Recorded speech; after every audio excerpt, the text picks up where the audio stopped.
What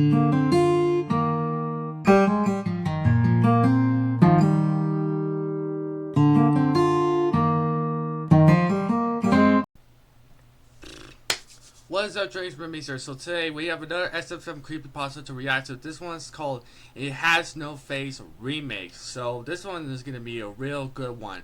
If you guys want me to react to any more Creepypastas, let me know down in the comments down below. Also, subscribe to me, turn on notifications as well as that bell button because you never know when I do more like this.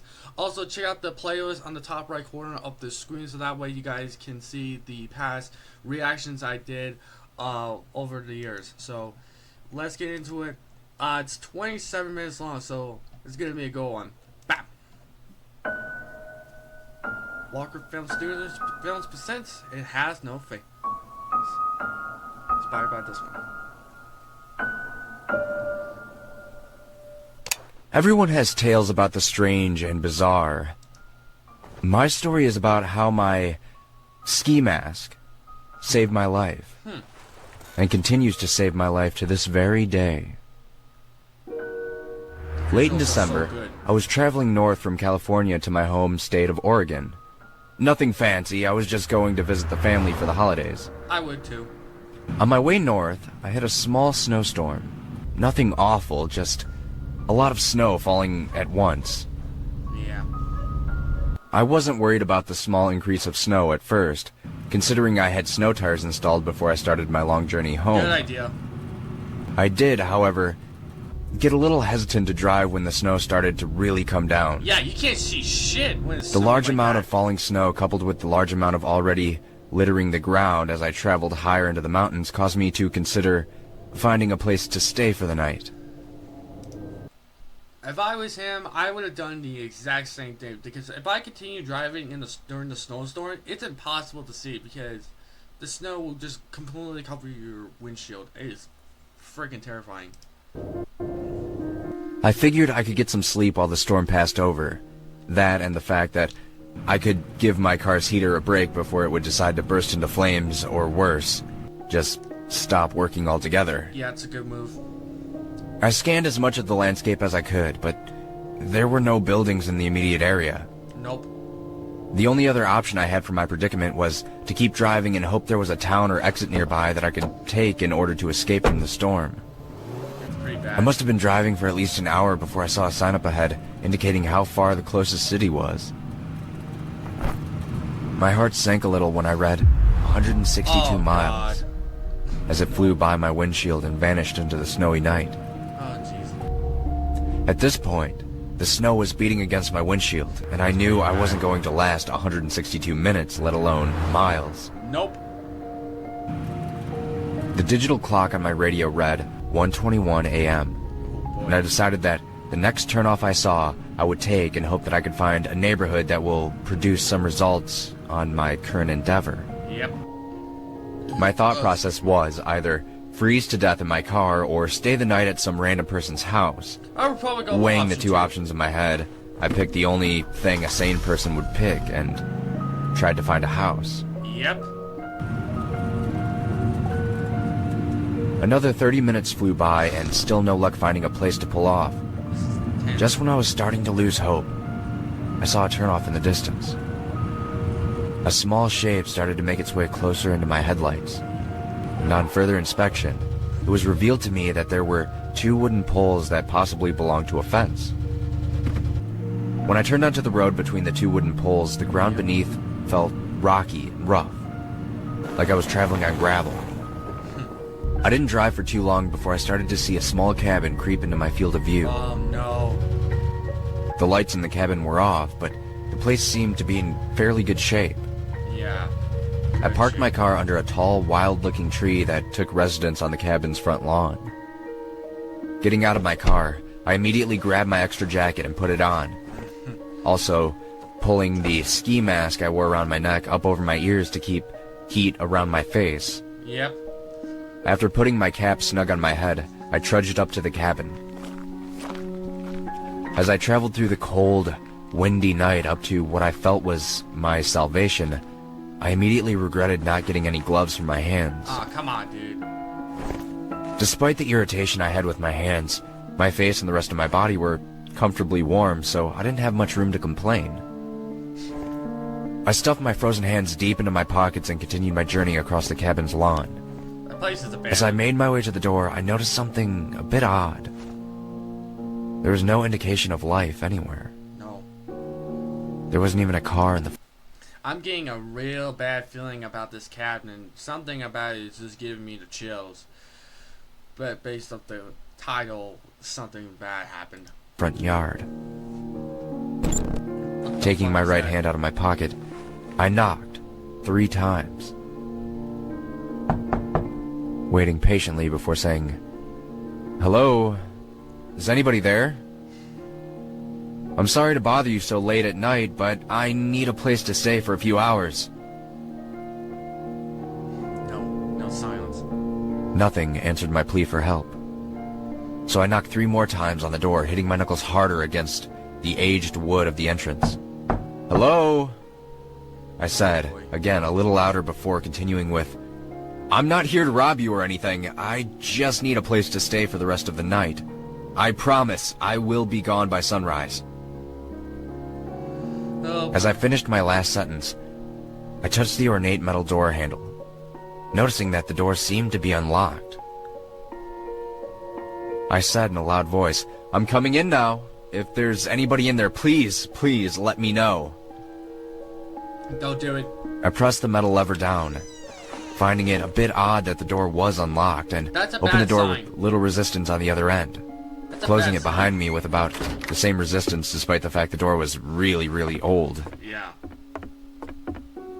Looking around the area, I noticed the cabin had 5 rooms. The living room, which was the largest, a small kitchen, an even smaller washroom, and what I assumed were 2 small bedrooms in the back.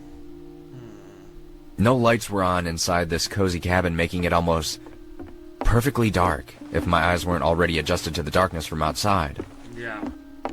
I decided the best thing to do would be to search for a light switch, so I took out my phone and turned on the flashlight app to scan the walls. Of course, my scan produced no results, however. Nope. And, at the risk of losing precious battery power on my phone, I decided the best option would be to turn off the light and put my phone on airplane mode. Good idea. Before turning off my light, I studied the paintings hanging on the wall that I glossed over in the initial scan. Each painting that crossed my sight was just typical landscapes of harbors, things like that. There was a painting that looked like a fox hunt or something similar, Yeah. but other than that, it was just typical paintings you would see hanging on the walls around an elderly person's home. There was one painting, however, that did catch my attention. The painting was small and consisted of what looked like 2 adults, a mother, father, a teenage girl, and a small child. The family captured in that painting were wearing what looked like Victorian-era clothing. That doesn't look like it. I'm only guessing about the clothes. I mean, they could have been from the 1800s or early 20th century. The point is that the clothing was very ornate and regal. There's something really I'm gonna take a guess the cabin's probably from the 20th century. Like, if the cabin was very old, it has to be from that era, but I don't know much about history, so... disturbing about the image, though. The faces of each member of the family appeared as if they were smoothed over with clay. Oh, hell no. It's kind of hard to describe, I know, but the 3 family members looked like they had no facial features. They have By no face. facial features, I mean, instead of the normal ones that you and I have, the 3 people in the painting had grooves of smooth flesh where normally you would have eyes or a nose, mouth. The only person in the painting that didn't possess a blank face was the teenage girl, which appeared to be normal for a teenage girl. In fact, Yeah, normal. she was actually quite breathtaking. I pulled myself away from the painting to take a glance at my phone for the first time. My phone indicated that it was past 2 o'clock in the morning, so I decided to go back to the room and check to see if it was occupied. Oh boy. To my relief, the room was vacant. Besides a medium-sized bed, ornate dresser, and a nightstand, there wasn't much to go by. The walls were blank, apart more sappy paintings to give it a little more atmosphere, I suppose. It's creeping me out. Although there was no indication of a heating system, besides a chimney, The rooms were bearable enough that I figured I could just bundle up in my clothes under the covers in order to stay warm. Yeah, good idea. I was only going to be there for a few hours anyway, so there wasn't much point in starting a fire, plus the people who owned the cabin would be back tonight considering how late it was. I hopped into the worn-out bed, facing the open door next to the other door, which I assumed was a closet, and pulled my ski mask completely up over my face to make sure my head would stay nice and warm for the rest of my stay. Pulling the fabric of my mask down slightly, I set the alarm on my phone for 4:30 a.m. and put it back down on the nightstand. I covered my face again and bundled up tightly with the sheets, closing my eyes and letting dreamland take me away until I woke up after what only felt like minutes, to the sound of scratching. Oh no. My body froze as I heard the noise over and over again, softly coming from the closed door. I tried to relax, thinking that all the noises that I heard was just probably a rat or some other animal that was spending the night in the closet while the cabin's owners were away. Quietly, I shifted onto my back, pulling my ski mask down slightly so a little slit appeared, giving me a small window to look out at what was there. I laid on the bed, stiff as a board, with my cap and my mask covering my face in such a way that it acted almost like a visor. Yeah. Giving me a small peek at what was in the darkness. God, Jesus, what the hell is that? Thankfully, my eyes were still adjusted to the dark, which gave me a small amount of reassurance as I continued looking in the direction of the scratching noise. The scratching continued, louder and louder for what seemed like minutes until, just like that, it stopped. Silence filled the room again, but it wasn't a safe kind of silence. The deafening silence in the room was foreboding, ominous sort of silence. The vacuum of sound in the air was the type of silence that happens in a movie just before something jumps out at you. This is insane. Just when I began to calm myself down, the doorknob to the closet began to jiggle and turn very slightly. My heart was racing out of my chest as I saw and heard that knob turn, and every inch of my body wanted to just bolt out of the bed and out of that cabin before whatever was on the other side of that door got out after me. Nope. I laid perfectly still on the bed, despite the fact that I had a cocktail of adrenaline, nerves, and instincts telling me to get the hell out of there. My eyes widened as the door to the closet opened slightly, and I saw what looked like a dried head attached to an elongated neck pop out of the opening, accompanied by a skeletal body. The thing that was emerging from the closet crawled on all fours out of the doorway and slowly made its way to the bed that I was sleeping in. Oh, hell no. I had never been more frightened in my whole entire life as the thing stood up, almost touching the ceiling of the cabin. What the hell is that? And looking down in my direction. The creature stood there studying me as I peeked through the thin slits in my mask. Pure terror swirling around in my mind as I glanced up at the body of the creature. Looking at the creature's skeletal face, I noticed that it had no eyes within its head, which led me to believe that it couldn't even see me even though I could see it. No. Just when the idea of not being able to see me started to give me a little comfort, the creature began to speak. "Strange," the creature whispered softly as it continued to watch me, and then spoke again. "It had no fear of me," it continued to say in a hoarse tone as it began to breathe loudly, continuing to look at me and gripping down on the edge of my bed. Oh, hell no. Feeling the creature's bony hand touch the edge of my bed caused my brain to go into complete panic mode. I would be terrified too. The only thing that stopped me from jumping up was the thought that maybe the creature believed I was dead or asleep and wouldn't attack. Yeah. How can it not fear? Just play dead. How can it not fear me? It's so creepy. Oh. The thing said through clenched teeth before scared? loudly gasping and suddenly pulling back, with its mouth open in an expression that almost resembled fear. Yeah. It has no face. the thing whispered to itself as it continued to back away. "It has no face," the creature said again, but this time louder than before and slightly more unnerved. "No face," the creature shouted as it backed off further away from the bed. Wait. So, is it thinking that he has no face, even though he is covered with his hat and the ski mask? Is he, like, thinking that he doesn't have no face because early he saw the paintings of the couple, the family, had no face? So, the creature might think that he's probably, like, one of them? That's something else. I heard the thing breathing loudly and quickly before calming down and slowly returning to the side of the bed. God damn, that's creepy. Leaning over me slowly, the creature continued to look at me before softly beginning to breathe on my face. I could smell its foul breath even through my mask. That's gross. The smell was so powerful that it took all my strength not to gag as a reflex to the awful stench. Brush your teeth. In my mind, I made the choice to keep motionless and did not do or say anything that would compromise whatever illusion I was giving the thing that was currently studying me. The creature breathed on me again, softly. The stench I smelled from its breath could only be described as rotten. Yeah. Which only strengthened my resolve to stay perfectly motionless. "Strange," the thing whispered at me again, leaning in close to me to the point where I could see and smell its decaying flesh. The creature slowly reached for me. No. Its hand moving slowly towards my face. With every inch that decaying hand moved, I couldn't help but feel my situation becoming more and more dire. I thought that this was it for me. The creature would kill me tonight, or take me away and torture me, then kill me, and no one would know what happened to me.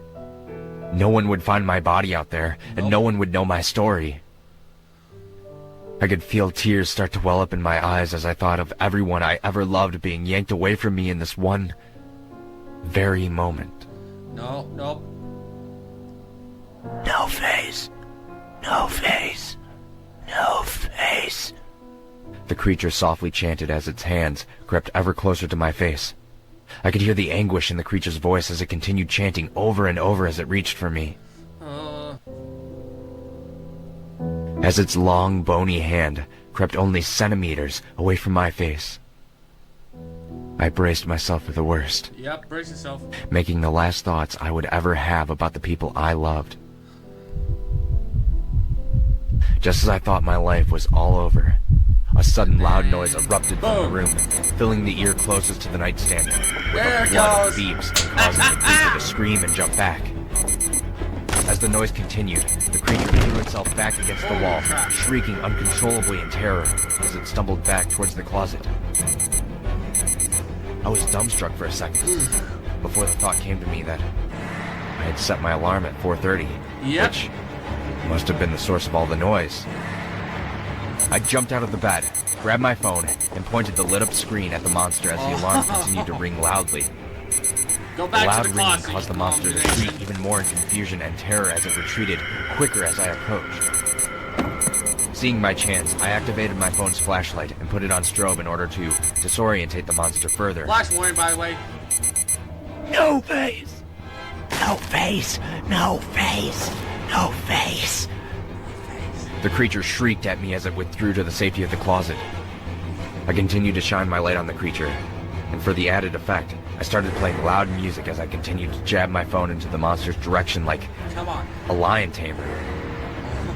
The thing threw itself into the dark recesses of the closet, and I shoved the door back, locking it after I slammed it closed. The shrieks coming from the monster started to get fainter and fainter, like it was almost retreating deeper into the house. How deep is the house? Or even in case of "No face! No face! No face!" I could hear the creature yell out as it got further and further away. Oh my god. After hearing the last retreating words of the thing that terrified me the whole night, I bolted from the cabin at breakneck speed, jumping into my car and floored it off the gravel road. I was shaking all over as I drove. and when I pulled my ski mask further down to expose my skin, I was as white as the snow that littered the ground. That's the skin. I was so frightened by the whole experience. As soon as I pulled into the first town I saw, I parked my car and began to sob uncontrollably for a while. Oh man.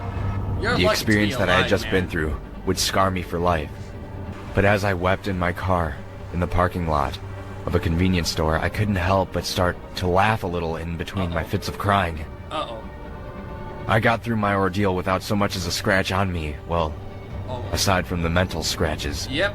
I was fine. I was alive, and I didn't have to worry anymore. Nope. After I finished with my whole episode of crying and laughing like an insane person, I entered the store, sniffling and wiping away the rest of my emotions. As I continued into the store, the cashier looked up at me and traced my direction with his eyes before continuing with what he was doing. The store was mostly empty. Aside from an elderly couple, I was the only customer in there. "Rough night?" the cashier said with one eyebrow cocked up while he scanned my items. "You have no idea," I said, looking out of the window at the sun breaking over the horizon. "I, noticed you looked a bit upset when you came in. What happened? You get dumped or something?" he said, looking up at me as the register computed how much I owed him.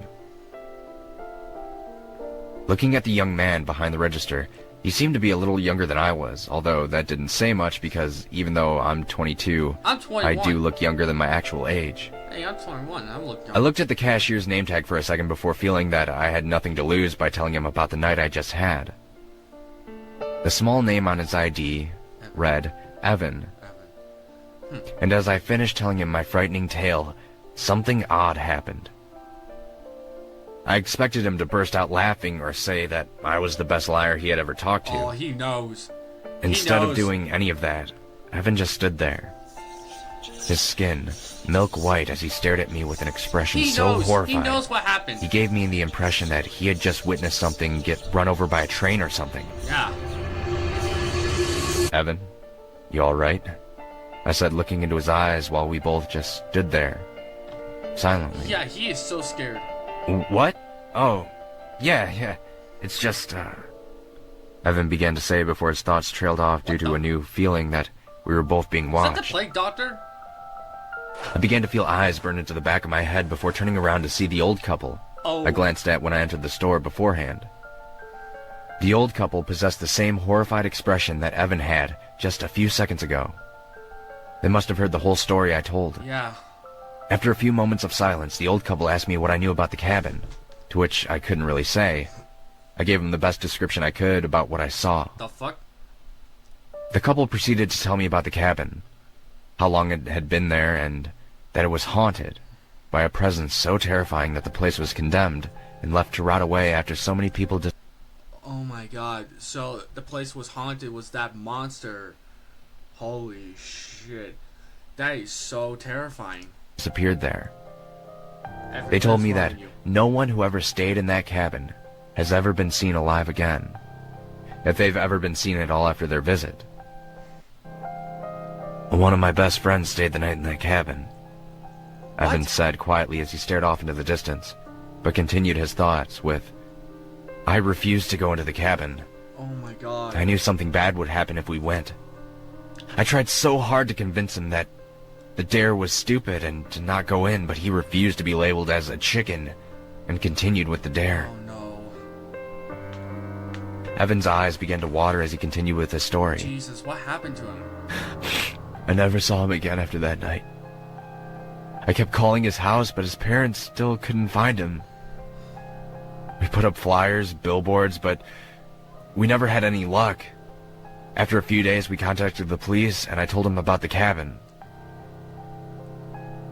Evan began to choke down his tears as he clenched his fist. "They found him in the basement of that cabin, sprawled out on the floor. Jesus Christ. His eyes were ripped out of his Holy face. shit. His nose had been removed, and his lips were sliced clean off. Oh man. When they found him, he was naked with an incision in the bottom of his ribcage. down to his pelvis in the middle of his body. All of his organs were extracted from his body, and to add insult to injury, his genitals were sliced clean off. Oh, damn. But you want to know the worst part of it all? When the police did the autopsy on the body, they found that he was alive during the whole process. Wait. I just had a thought.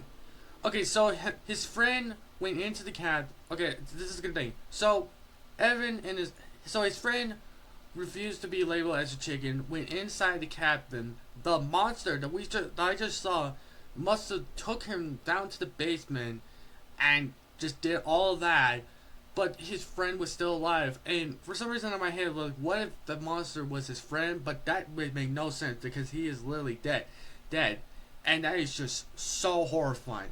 Holy schmighty.